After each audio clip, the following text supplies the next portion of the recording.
Sarian zehar 398.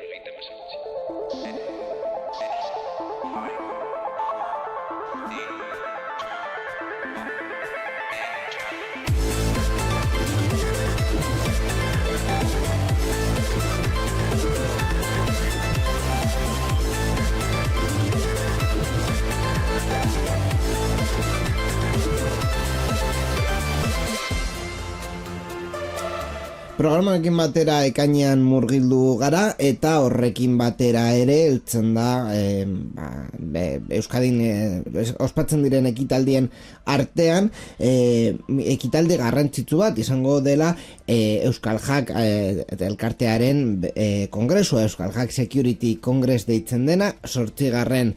ediziora heltzen dena eta urtero bezala Olarain erresidentzian Donostian ospatzen dena, kasu honetan ekainaren 20 eta 21 esan bezala Donostian. Zibersegurtasunari buruzko ekitaldia da, behin baino gehiagotan komentatu duguna programa honetan eta sektore horretan pertsona oso relevante eramaten dituena hitzaldiak egiteko, baita tailerrak egiten dira konkretuki larun batean goizean eta haien saria pertsona bat zibersegurtasunaren pertsona sektore horren pertsona baten lana kasu honetan nabarmentzeko. Informazio gehiago nahi baduzue, informazio guztia dago euskalhack.org/security congress webgunean. Ez daude sarrerarik, gonbidapena urte honetarako ezin dizuegu egin, baino erreferentziazko ekitaldia izan da, begirada bat bota aldezakezue, bai urte honetarako, bai urrengo urterako interesgarria izango delako ere, urtero ekitaldi oso potentea delako.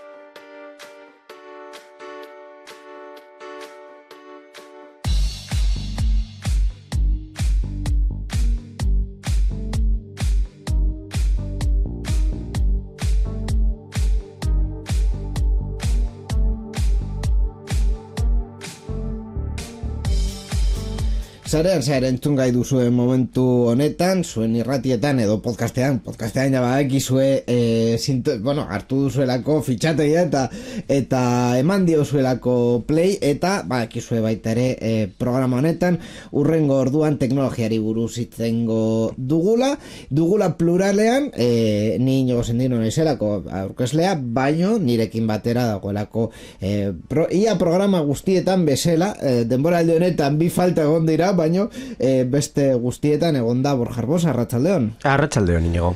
Bi faltatxo hori ja apuntatuta daude, Bueno, bi bakarrik, ez? Nire ustez ez da nahiko konsideratzeko nire lanpostua.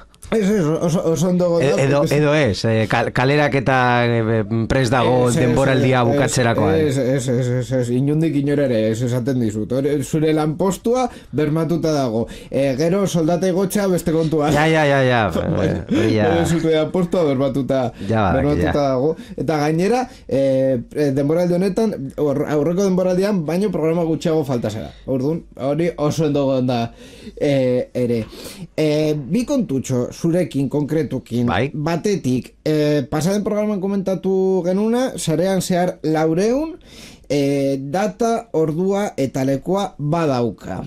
Eta honekin batera, deialdia egin behar dugu, gure entzule guztioi eta orokorrean, sarean zehar programan parte hartu dituzten pertsona guztiei ere, gonbidapena eragatzea, urrengo 25erako, ekainako 25, izango da data, arratsaldeko 7etan, La Perrera, eraikinean Bilbon, Sabino Arana kalearen hor bukaeran, konekta gelan egingo dugu, sarean zehar berezia, 400. Edizioa, 15. 15. urtebetetzeko ospakizuna ere, urtebetetzea bera urrean da, baina, 15. denboraldia izten dugunez ere, hori guztia bildu dugu, hor, ospatzeko guztia sarean zehar 400, esan bezala, ekainaren 25, arratsaldeko 7, La Perrera konekta gelan. Sarrera doainik, etorri... Hori importantea. Etorri guagurtzera. Sarea baita, sarrera doainik, eta hor egongo gara ordu batez ere, bizkat errepasoa egiten, azken 15 urteetan, egin duguna, edo ez duguna, hori ikusiko dugu, baina... 15 urte gogoratzeko, hainbeste izango dugu. Bai, gauza asko daude kontatzeko, baina, claro, 2025an gaudo, es que nire burbuilan geratu ez dakit 2022, en fin. Hori izango da, hori, denboraldi hau izteko egingo dugun ekitaldi berezia. Beste kontua, Borja, zu duela bizpairu programa esan zenun barik mobile frogatuko zenula, eta bar, ni iPhone daukadan ezin du frogatu, de hecho, pasaden astean, egun batean utzi nuen barik etxean, eta esan, eta orain egiten dut, beste barik bat erostea, ez dauka zer gehiago. Baina nola izan da proba hori? Izan naiz beta tester modukoa hemen frogatzeko barik mobile aplikazioa Androiden, nire kasuan bai Android daukadako mugikor bezala, eta kontatuko dizuez zer egin behar duzuen. Lehenik eta behin, nik joan izan behar naiz ofizinara, Bizkaiko patzuergoaren, Garraio patzuergoaren ofizinara, eta han eskatu barik personalizatua, hau da, barik pertsonala behar duzu, ezin duzu erabili barik anonimo batekin, eta bigarren, alta emotea beren sisteman, nire barik online erabiltzeko, alta baita ere sinatu behar izan nuen. Sistema hori ja basegoen martxan, errekarga leikelako, Bizkaiko Garraio patzuergoaren webgunean rekargatu daitekerako edo sin barik, eta ikustearen mugimenduak existitzen zen informazioa konsultatzeko interneten bidez. Hori da. Posible da zuek zeuk inigo edo besteok entzuleak izatea ja edanik ja zure erabiltzailea eta pasa hitza hor aplikazioan, baina ez badakazua, ez badaukazue, bulego batera jun behar zarete alta hor emoteko. Hori izan da. Urrengo pausua, aplikazioa deskargatzea, zure aplikazio storean, eta aplikazioa deskargatua izan da, eta zure erabiltzailea eta pasaitza sartuta, binkulatu behar duzu txartela. Binkulazioa egiten duzu NFC bidez, hau da, jartzen duzu hor kontakturi gabeko txartela eta mugikorra pare-parean, eta eskatzen dizu, aktibatu nahi baduzu txartela zure mugikorrean, eta esaten dizu horrek esan nahi duela ezingo duzula gehiago erabili txartela fizikoki. Hau da, ezin dira bi txartela egon fizikoa eta mugikorrean, baizik eta zuk hori egiterakoan ja txartela fizikoa erabili gabe, erabilezina geratzen da. Eta bakarrik mugikorrean erabili ahalko da. Gainera, hori baita ere, basegoen sistemaren errepikapena da, zu barik pertsonalizatu bat badaukazu eta galtzen baduzu, urrengoa egiterakoan, zahar hori desaktibatzen da, automatikoki. Ezin dira, bi barik existitu zure izenpean, ezinezkoa da. Eta gero nora erabili? Urrengo galdera nik egitera. Programa hau grabatzen ari garen momentuan, ni etorri naiz hemen grabatzera, eta lehenengo aldia izan dut erabiltzeko barik mugikorrean. Eta nola izan da lehenik eta nola egiten da? Nola egiten da? Aplikazioa irekita izan behar duzu? Ez, aplikazioa irekita ez, bakarri mugikorra desblokeatuta. Mugikorra desblokeatu. Ani pentsatu nuen aplikazio ireki esan berzen nuen, edo botoi bat sakatu, edo horrelako zerbait, esaten dute bakarrik mugikorra desblokeatu, hor da, zu datafono batean ordaintzen duzun bezalakoan, bakarrik zure mugikorra desblokeatu, eta horrekin nahiko da detektatuko du. Bai, esaten dute, txartelarekin agian errazagoa dela detektatzea txipa, eta mugikorrean denbora pizkatxo bat gehiago eraman alduela. Nik ez dut hainbeste nabaritu. Hau da, ni jarri dut mugikorra kantzeladorean, tornoetan, eta segundu terdi. Agian gutxiago, ez dut kontatu, agian pizkatxo bat, baina, bueno, erdi segundu, osea, ez dago hainbeste desberdintasuna. Baita, ere, esan behar dut, ateratzerakoan beste torno batera jun behar izan nahi, zeren lehenengo tornoan zuen detektatzen, eskerrera mugitu, eta horrengoan bai. Hori txartelekin ere gertatzen da. Posible da, bai. Ez zuen ezer esaten, ez egoen abisurik ez ezer. Como si nada, pasatzea como horren, ez zuen ezer egin. Bueno, mugitu eraiz. Eskerrera, pasatu dut, eta ja, egin da. Eta gero, bueno, abantaiak, desabantaiak, pizka bat egingo dugu. Lehenik eta behin, abantaia bat nabaritu dut, aparte de mugikorran izatea eta hori guzti, abantaia bat nabari dut kargatzerakoan. Zeren, bueno, zu erabili baduzu aplikazioa bakarrik kargatzeko, hau da txartela, NFS-rekin, mugikorrarekin jarri, eta kargatzerakoan, kargatzea errazagoa da, ez duzulako egin behar txartela jarri. Bakarrik esaten diot, kargatu, zenbat kargatu, 10 euro, nola kargatu, txartela edo bizun, zenbat, eman, onartu, eta ja, kargatzen duzu txartela, minutu batean egiten dut, normalean, txartela atera behar nuen, jarri, kontaktua, etcétera, gehiago pizkat, ez nion hainbeste gustoko. Hori, parte ona. Parte txarra, noski bateria izan behar duzu mugikorrean, momentu batean galtzen baduzu hori, ez duzu hori egin ahal izango. Eta beste niretzat gutxienez dela desabantaia bat, barik pertsonalizatuarekin ezin diozu beste pertsona bati pasatu.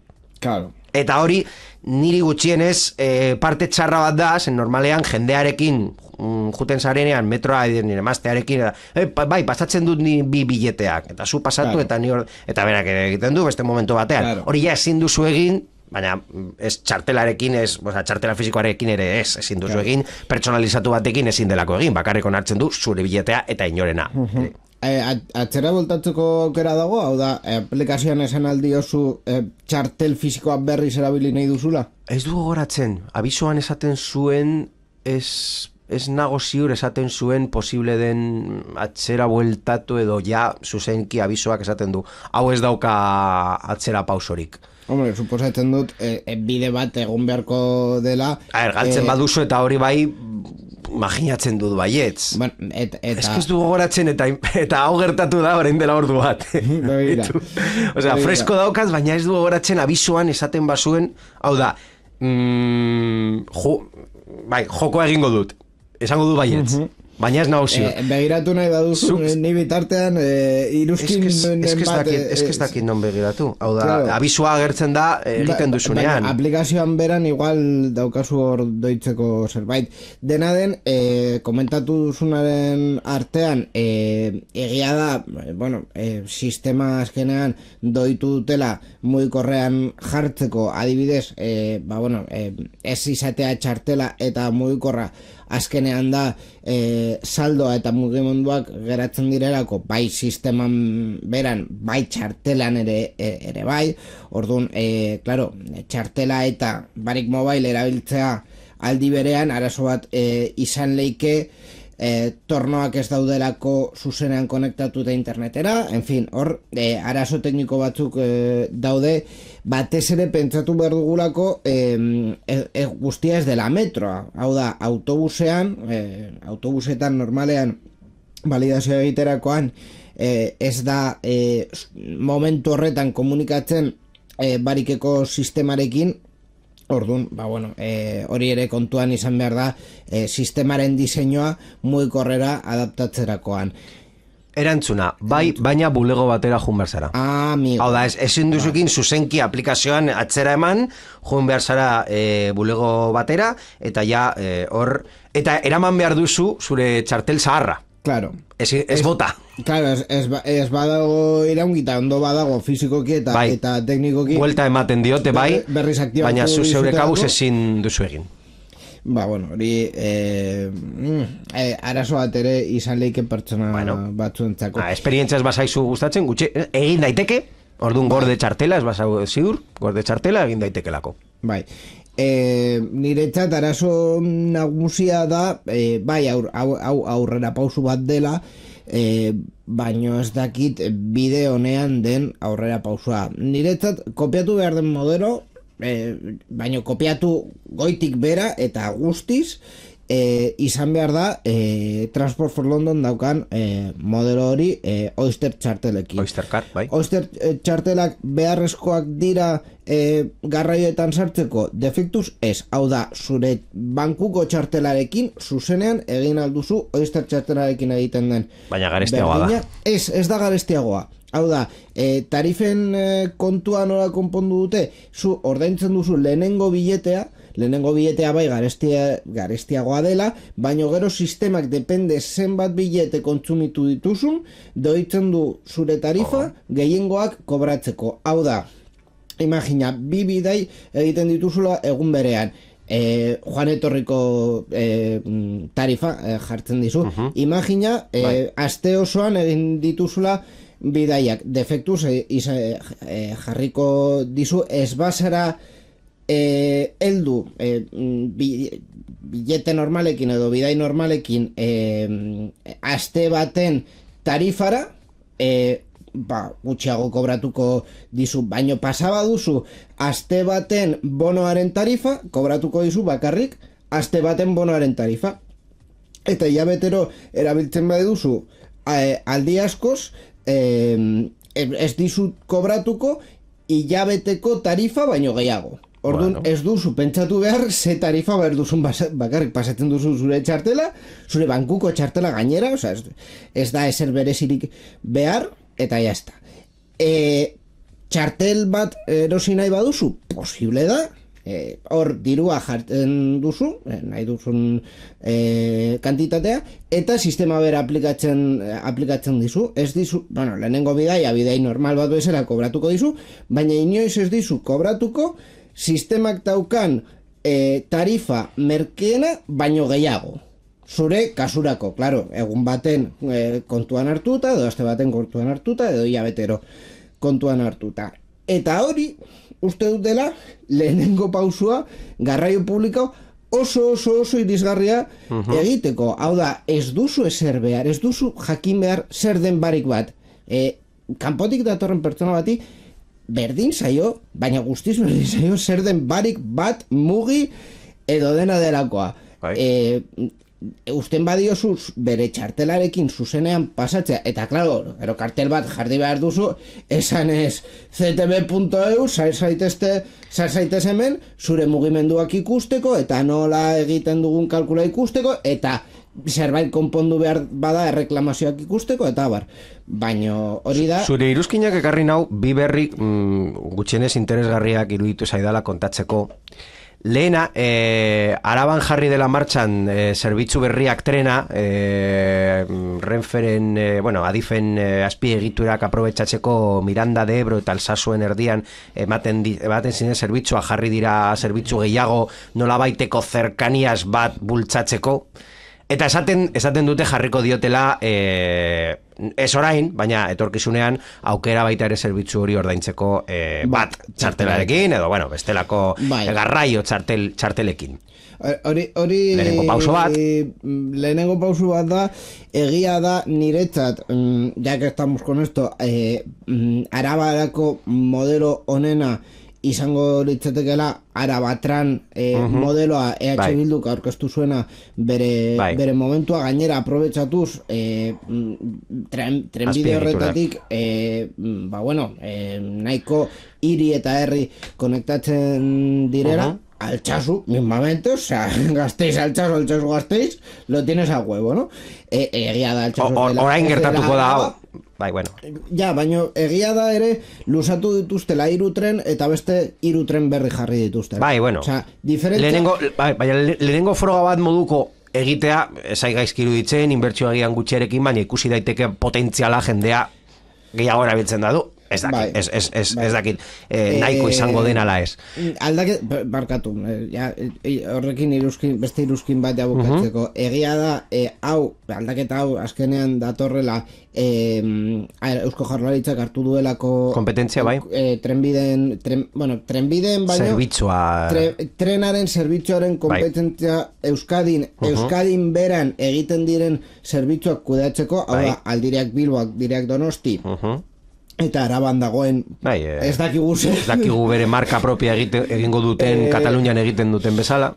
Baina egia da ere orokorrean aldaketa gehiago espero genituela eta ez dira gertatzen ari. Ordu ikusiko dugu. Bueno, eta bigarren gauza ez dudana kontatu, aplikazio hau barik mobile ezin dela erabili Renfen eta ezin dela erabili aparkaleku disasorietan. Hori baita ere abisatzen dizu aplikazioa, kontu zibili, hau ezin dela erabili bileku hauetan. Claro. Bueno, zuk esan duzun bezala, denborarekin agian gure administrazioak erabakiko dute beste teknologiak importantzea. Administrazioak behar dugu teknologia ingelesa, ez ingelesak. Bueno, agian baita ere ingelesak importatu dezakezue tortzeko hemen finaletara, baina ingelesen teknologia ekartzea ez leguke gaizki. Modelo edo beste modelo gertukoago bat hartu nahi baduzu, mugiaren modeloa baita ere osondo dago. Hau da, hemen kontatuko dut Bilbobusen jarri dutela linea batean, uste dut Bilbobuseko linea batean jarri duke proiektu piloto moduko txartel debito txartelarekin edo kredito txartelarekin biletea ordaintzeko aukera. Ez izango da Bizkaibusen? Ez, nik usingo Bilbobus 5 linean. 5 linean? Bai. Nik usinaban bere momentuan Bizkaibusen jarri zutela aeroportuko linean, baina klaro, trukoarekin aeroportuko linean azken finean txartela guztientzat berdina, kostu berdina dauka, bai eskuz ordainduta, orduan bakarrik jarri duzu datafono automatikoa bat, ez duzu zer gehiago jarri. Ni hartzen dut noiz bait 5 linea eta hori ikusi dut nola baiteko datafono hori jartzeko txartel arrunt batekin ordaintzeko bilete arrunta. Hori ikusi beharko leike, baina bueno, hor merkatuan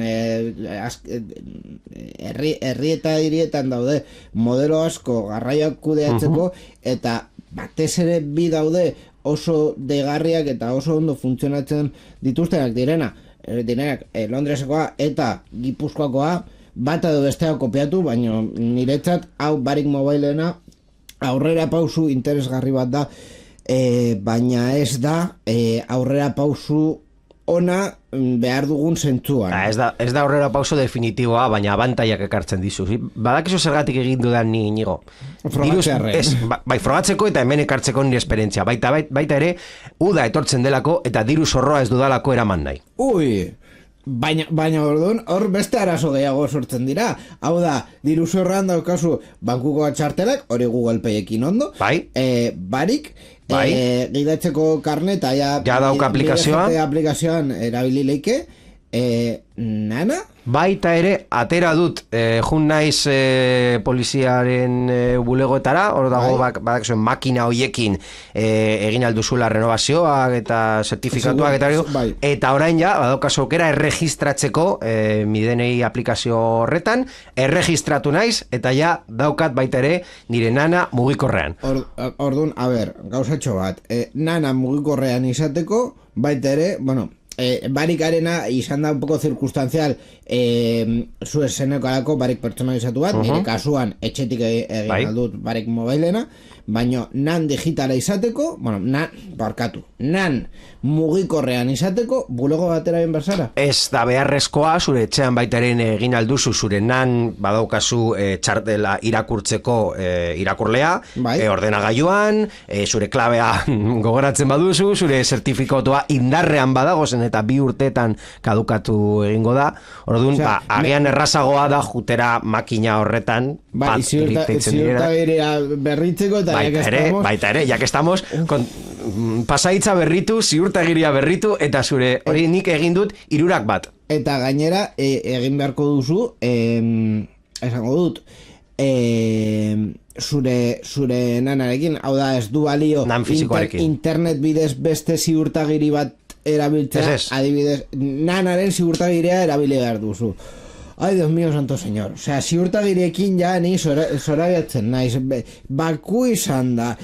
Nan digitala elektronikoa ez dakizer. Gainera, nana bera fizikoki irangitzen duela data batean, baino zertifikatuak beste data batean. Bai, zertifikatuena ja, Ai, Dios mío, zergatik santo zergatik bi señor. urtero kadugatu behar dute, baina bueno. Eta esperientzia, polizia batera joan zara Bai. esan ez begira, ni naiz.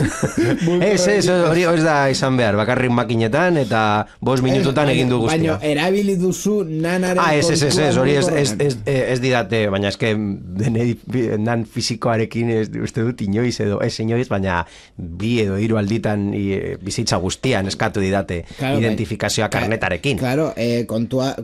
Baina esaten dute hori dela, oza, ni ikusi du, frogatu dut, aplikazioa ireki dut, eta QR kode bat erakusten du, eta horrekin, suposatzen da, beraiek irakurri dezaketela QR kode hori, eta horrekin identifikatu alza. Vale, hor daude zure datuak ondo, baina kontua da, joatea nana eskatzen duten leku batera, administrazio batera, ez dakiz horrelako zerbaitera, eta esatea behira, nirena hemen mugikorrean, haberon hartzen duten. Bueno, ikusiko dugu.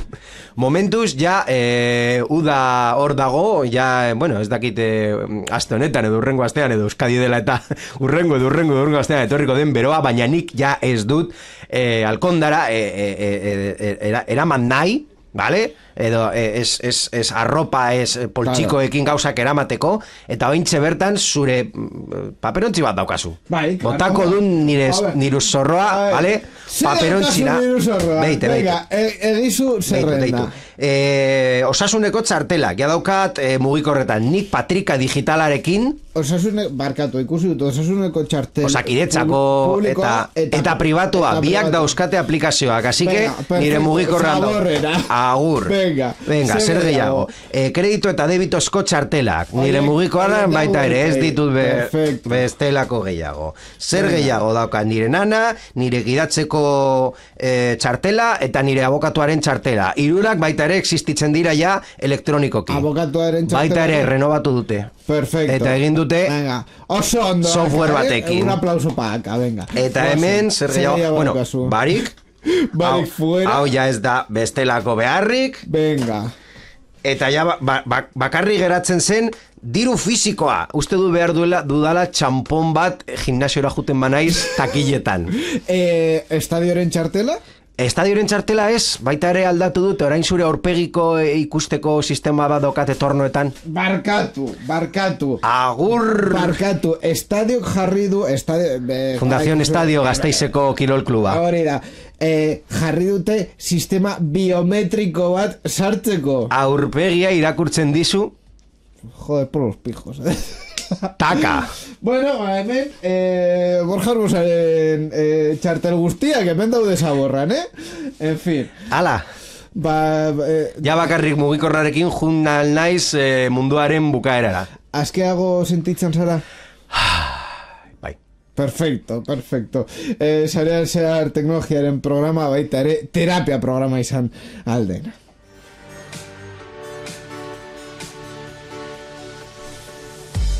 En fin, beste berri teknologiko batzuei buruz hitz egingo dugu, ja terapia behin eginda, eta azken egunetan ospatu diren, nazioartean ospatu diren ekitaldiak pizkat azpimarratzeko bi gertatu dira esanguratsuak izan direna, bata Microsoft Build,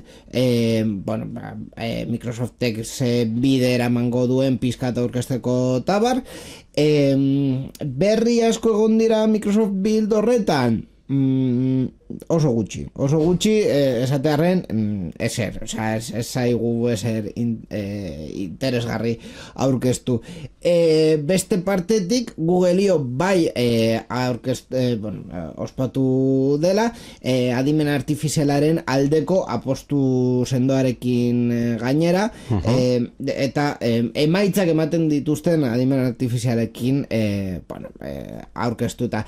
Inigo, aurkitu dugu azkenean adimen artifizial praktiko bat, gauzak egiten dituena eta aplikazio praktikoa daukana. Hemen zerrendan aipagarri asko daude, adibinez Gemini 2.5 Flash eredua, Project Mariners agente sistema, Project Astra laguntzaile universala, bideo eta irudiak egiteko Flow, Imagen Lau eta Beo 3 sorgailuak, praktikoak ez dakit, egia da Beo 3 kasuan sortzen dituen aurkeztu dira bideo batzu direla bideoak bai nahiko ikusgarriak direla, eta Flowek sortzen dituen irudiak baita ere nahiko kurioso daude, erabilgarri jo que se. Uste duzun ja norbaitek pelikula bat edo korto bat egiteko modukoan egongo direla erreminta hauekin, bere kabuz? Zuk esango didazu, hemen dauzkagu irudiak pizkat erakusteko, orduan ikusgarri dira, baina... Bueno, a ver, ni horrelako erremintak ez ditut guzti sinesten nire kabuz frogatu arte. Hau da, gogoratu nola izan zen lehenengoan iPhoneen aurkezpena, gauzak funtzionatzen zuten, Steve Jobs esaten zuelako funtzionatzen zutela, baina errealitatea eta urteak pasata badakigu gauzak ez zirela inbeste funtzionatzen. Claro. Orduan, zuk ez duzu ikusi behar bere eskuan, ikusi behar duzu zure kabuz, zure eskuan nola egin al dezakezun bideo bat edo pelikula txiki bat edo korto bat eta zure erreminta eta, claro, zu agian pizka bat jakingo duzu nola egin horrelako edukiak, baina nik entzunezko edukiak ez daukat ideia asko nola egiten diren. A ber, egia da, irudi hauek ikusita, fantasiasko zerak egiten direnean nahiko itxura ona daukaik, agian realitatea izadetzeko pizkat arazo gehiago dauzkala. Nire galdera da, jakintza tekniko ez daukan pertsona batek horrelako gauzak egin ahal izango ditu? Bai, ziurrenik bai, baina ikusten ari ditugun klipak dira 10-15 segunduko klipak, orduan, hau pelikula bat, korto bat egiteko satika, izaleike, baina pelikula bat egiteko adibidez, uste dut ez dela bereziki esanguratsua. Beste kontu bat kontatuko dizut, ja bideo guztiak ikusten ditugunean. Hemen adibidez hau Marinelaren bideoa bereziki ondo dago, egia da, baina claro, 14 bideo ikusten ari ditugu Googleek aukeratuta, zenbat froga egon dira hemen, eta gero beste pertsonak egindako bideoak bani ikusi dudan artean ez dago ezer bereziki esanguratsua. Horregatik atera dut anekdota Steve Jobs eta lehenengo iPhonearen anekdota. Deno dakigolako iPhone horiek funtzionatzen zutela lo justo pa verse. Hau da, eta kasu honetan izan ari daiteke berdina. Hau da, bere potentzialtasuna ikusten ari gara, baina guk ez daukago erreminta hori gure eskuan, ez dugu frogatu, ez dugu ikusi zein erraza, edo zein zaila, edo ze akatzak ateratzen dituen. Ezin dugu frogatu eta horrela eman iritzi konkretu bat. Eredu bat jarriko dizut, gainera nahiko erreza eta ikusgarria. Azken egunetan, azken astean ospatu da Donostin deitzen dena Global Entertainment Marketing Academy of Arts and Sciences talde honen bilera, Europako bilera Tabakaleran, eta sorte asko izan dut hor lanean egotea eta ikustea ze kontatzen den sektore honetan, azkenean dela ikusentzunezko sektore oso potente bat, eta gainera adimen artifizialeko erraminta asko doitzen ari dituztera haien lanerako. Azkenean formatu honetan oso ondo bat egiten duelako adimen artifizialaren emaitza dela bideo txikiak eta bar, marketingean egiten diren materialekin normalean iragarkiak direla, baita ere formatu txikian, beste gauza asko egiten dira esango dut marketingaren arloan, baino egia da, espota dela gaur egungo erregea, ezta? Orduan, froga bat egin zuten, Gema ekitalde honetan, froga bat egin zuten, zuzenean, publikoaren iritziekin, input horiekin, bideo bat edo iragarki bat egiteko. Demoa esen oso ondo joan, eta egia esan da emaitza nahiko kaskarra zen, baino ez adimen artifizialaren emaitza dela eta, baizik eta adimen artifizialaren emaitza gero bateratu behar zelako beste elementu batzuekin. Adibidez, irudia, soinuarekin, ahots batekin, orduan, hiru elementu horiek bateratzean, claro, koherentzia pizkat izan behar dute hiru elementuak, eta, bueno, zuzenean egindako horrelako partizipazio batekin oso zaila da zerbait nahiko ondo sortzea. Beste eredu batzuk aurkeztu zituzten ere adimen artifizialaren laguntzarekin egindako spotak, bideoak eta bar, abestiak ere, por cierto, eta kasu horietan, bai, emaitza oso ona zela, adimen artifizialak zati bat egin zuelako, baino ez importanteena, eta gero pertsona baten lanarekin hori pizkat finatu zen, eta doitu zen, emaitz on bat izateko. Orduan, teknologia hauek guztiak ikusita, nire galdera beti berdina da. Hau, edo, zure galderaren erantzuna beti berdina da. Hau, emaitz final bat zuzenean egiteko kapasa da? Ez.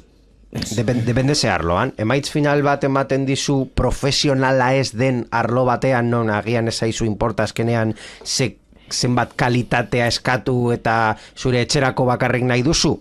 Agian bai. Profesional arloan kenduko dio profesional bati lanpostua edo laguntzegi bezala hobetuko du profesional bat egin ahal duen ordu kopuruarekin eta kapasitatearekin zenbat emaitz onak kalitatearekin eta kuantitatearekin baita ere, agian hori momentuz izango da erantzuna, ikusiko dugu, nola baita ere adimen artifizialak hobetzen dire, eske hilabetero edo hiru hilabetero agertzen dira beste bertsio berria, beste kapasitate berriarekin, eta ezin dugu izan ze nolako adimen artifiziala izango dugu urrengo urtean, edo denboraldia hasiko urrengo denboraldia hasten dugunean iraila urria hilabetean. Baina, en fin, esan duguna, ez? Egia da, posible dela gauza oso interesgarriak egitea. Adibidez, begira, ez dut topatzen orain ze operagailu egin zuen, moikorre operagailu batek egin zuen bideo bat zenduzan pertsona baten ahotsarekin nahiko famatua zela eta abestiak egin zituena eta bere buruaz beste egin zuena momentu oso tragiko batean gainera. Eta egin zuten abesti bat bere tuit batzuk hartuta eta bere ahotsa hartuta bere abestietatik bere ahotsa aterata eta ahots berri hori sortzen. Claro, ahots berri hori sortu eta gero hori pizkat aldatu behar da sortu nahi duzun abestiaren erritmoa jarraitzeko eta bar, orduan, bai, erraminta bezala oso potente izan leke eta abestia da un hitazo tremendo, espectacular, es una pasada de canción, baina erraminta bezala pertsona bati ahaltzeko ezinezkoa den gauza bat egitea, dela pertsona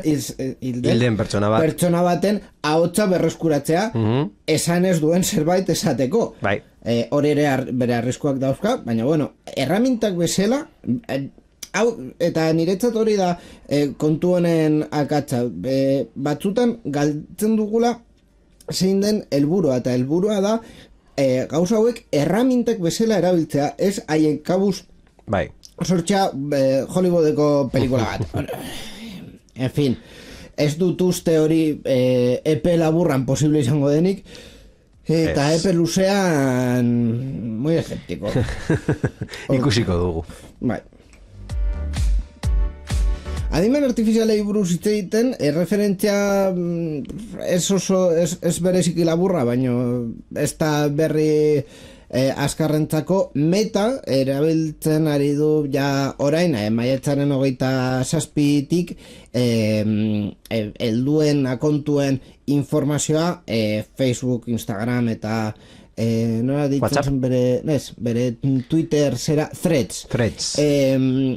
Hiru sare sozial hoien erabiltzaile helduen informazioa erabili ari dute ja bere adimen artifizialari emateko gauzak sortzeko dela Meta AI deitzen den hori, ja Metako aplikazio guztietan agertu den ikono hori guztiok kendu duguna baino ezinezkoa dela.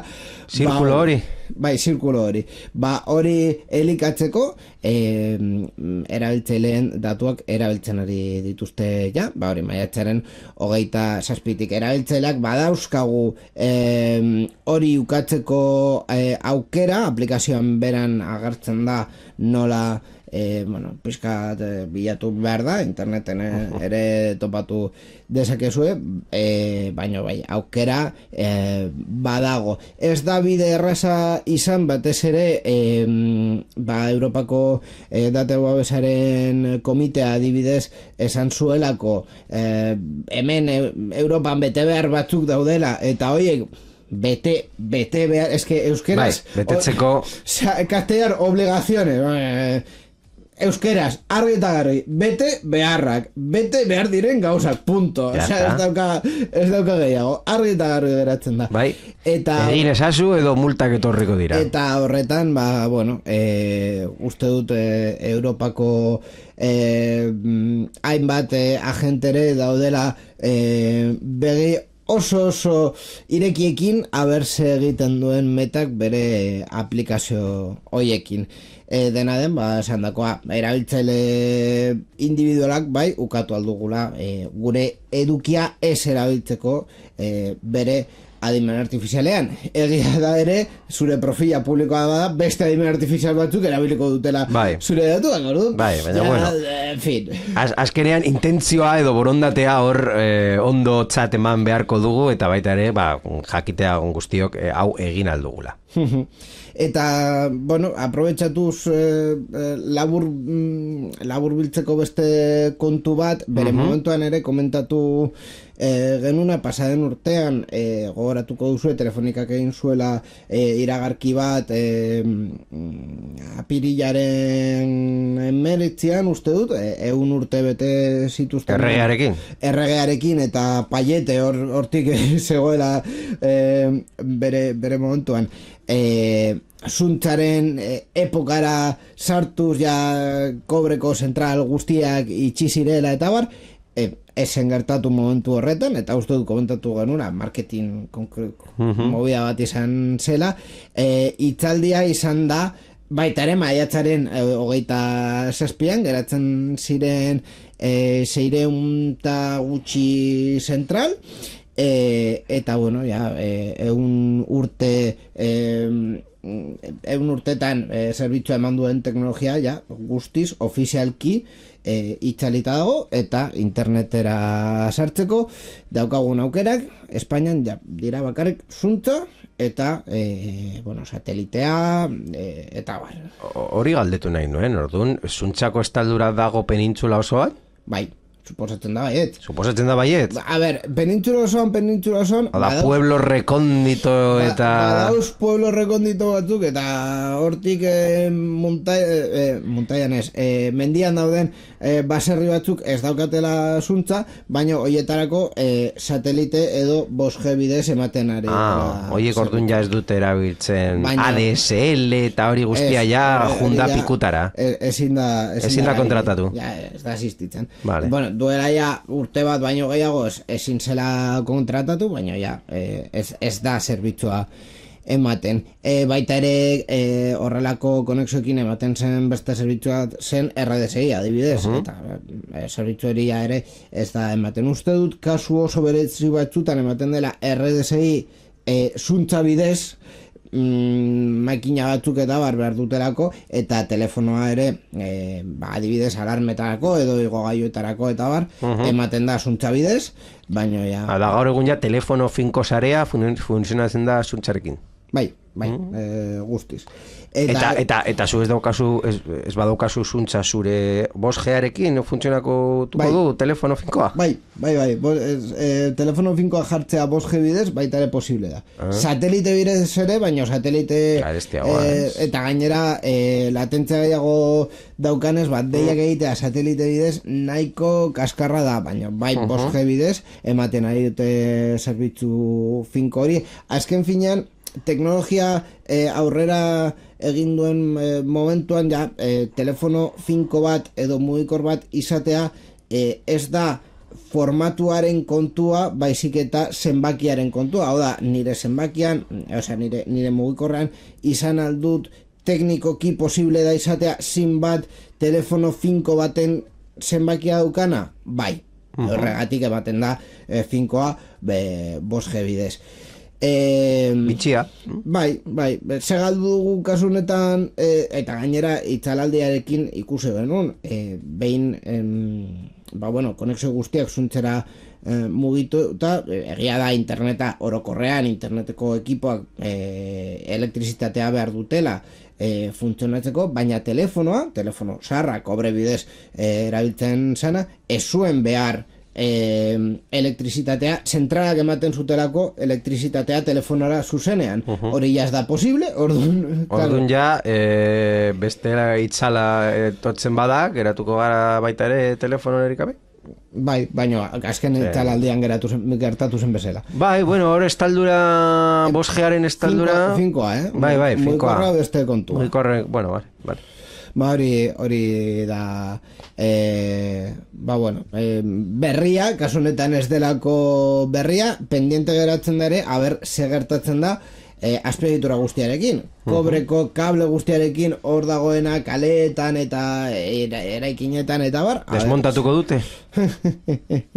Galdetu jozu telefonikari, ze uste duen, zenbat milioi inbertutu behar diren, etxe joateko. Hori dirua balio du, ez? Ez dakit zen lekutan lapurretak ematen dira kobrearen gain. Baina oso, ez dakit hainbeste kobre gongo den, baina... Ez que gainera pertsona baten denborarekin alderatuta, hau da, klaro, eraikin bakoitzan joan behar da, ze azpiegitura dagoen, hori kentzea, zuntzaren azpiegitura ez ikutzea, hori baita ere importantea da, kasu batzutan egin dutelako ezin duzu apurtu atxolon. Claro, egin dutelako horrelako mondongo bat kobre eta zuntzarekin, orduan, claro, zelan kentzen duzun hori, Orduan, nahiko komplikatua da, eta ikusiko dugu merkatu eta lehiaren batzorde, bai. Nasenak esaten dion telefonikari hori egin behar duen, edo dakiko. En fin, teknologiaren beste kontu guztiek laburrean berri askarretan. Berri askarrak, sarean zehar. Eta gure lehenengo gaia da Telegram, autoritatekin, epaitegiekin eta bar, relazio, harreman hobeagoa daukala azken hilabetetan. Bai, 2025ko lehen 3 hilabetetan Telegramek lankidetza areagotu du agintariekin, 22.677 erabiltzaileen datuak partekatu baititu maila globalean, hau da nabarmen igo da 2024ko aldi berarekin alderatuta. Orduan, 5.826 erabiltzaileen datuak partekatu bai ziren. Telegramen argitaratutako gardentasun txostenean, nabarmentzen denez, Espainia da erabiltzaile partekatuen datu gehien dituen 5. herrialdea, Indiaren, Alemaniaren, Frantziaren eta Estatu Batuen atzetik. Kontua izan da, azkenean Pavel Durov atxilotu zutenetik Frantzian, harreman hori hobetu dutela, behin kartzelatik pasata, argi geratzen zaizu zer egin behar duzun, ez? Felipe Seigarrena gure erregea protagonista da, kasu honetan lapurreta saiakeren, kanpaina batzutan. Bai, duela gutxi Felipe Seigarrena erregearen irudia kriptomonetetan iruzurreko inbertsioak sustatzeko erabiltzen duen online iruzur kanpaina bat antzeban da. Ziberdelitu gileek webgune faltsuak eta erregearen elkarrizketak edo adierazpenak simulatzen dituzten iragarkiak erabiltzen dituzte sare sozialetan sinesgarritasuna irabazteko eta ustekabeko biktimak erakartzeko. En fin, figura publikoak orokorrean zuekin harremanetan jartzen badira, orokorrean ez bazarete inor importante, ez da benetazkoa izango. Eta OpenAIk Jony Ive iPhonearen diseinatzailearen enpresa erosi du hardwarea egiteko. Bai, eragiketarekin sinadurak softwaretik adimen artifizialeko gailuetara jauzi egin ahal izango du. Sam Altman, presidentearen arabera, kontsumo hardwarean inoiz ikusi ez den kalitate maila duen produktu bat sortuko du. Konpainia hau erosi ostean OpenAIrekin funtzionatuko da, orain ikerketa ingineritza eta produktu taldeekin estuago lan egiteko konpainia San Francisco duen konpainia iragarri duenez. Egiten badute umeineko AI pin hori bezala, nahiko kaskarra izango da, espero dugu bide hori ez jarraitzea.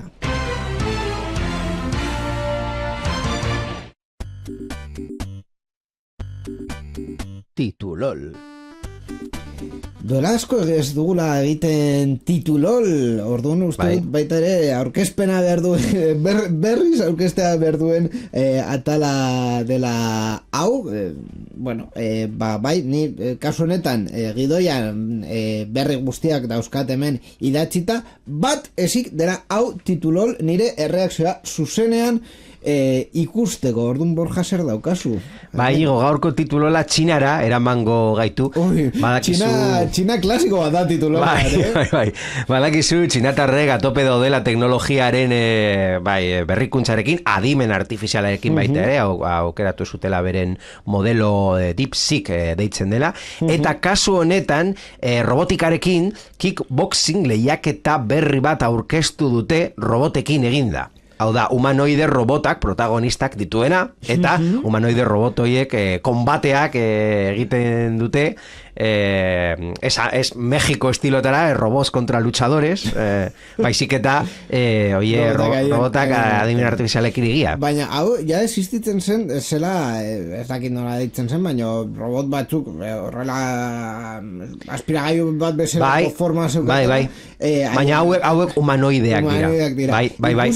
Eta kickboxing dela modalitate bat, konbatezko modalitate bat, arauekin jokatzen dute. Ikusi nuen duela gutxi Txinako faktoria batean robot bat frogatzen ari zutela eta bat batean kontrola galtzen zuela edonorra golpeak emanda, orduan hori bihurtu dute kickboxing.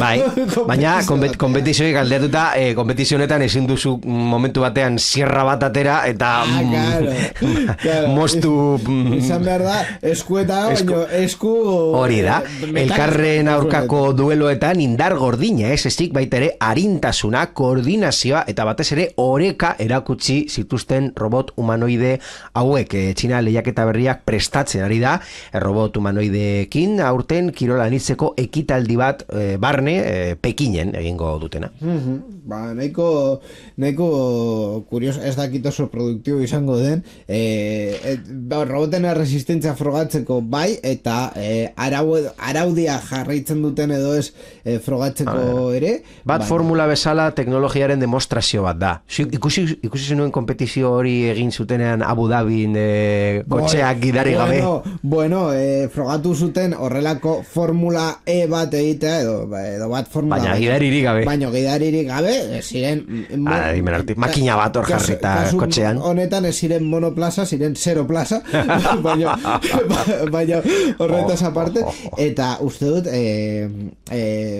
lehiaketa bertan bera utzi zutela, ez zegoelako kotxe bat bi buelta baino gehiago ematen zituena. Nahiko barregarria. Ikusi nahi baduzu hori bilatu interneten oso barregarri izan zelako.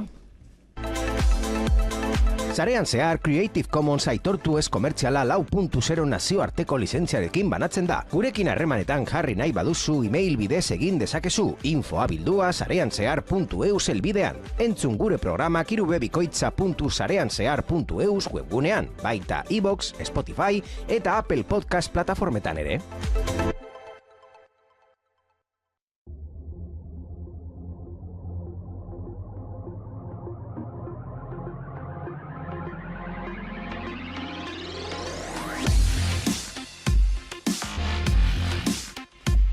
Bueno, Zarean Zehar hau bukatu baino lehen, errepikatzea esango dut, data, eta, bueno, deialdia, hori da.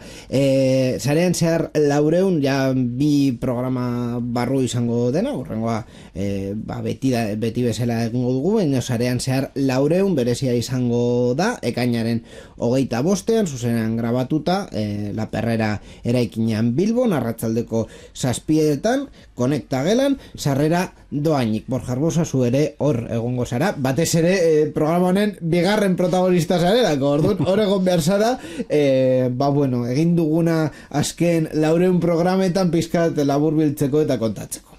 Bai, hor egongo gara. Eskerrik asko eta data hori heltzen den arte, bi aste barru ere programa egingo dugu. Eskerrik asko Inigo eta gauza bat kontatu behar dizut. Sí. Bateriarik gabe geratu naiz, bueltatu mese de zaborra. Berreskuratu behar ditu txartelak. Claro, dena zaborrera botata. En fin.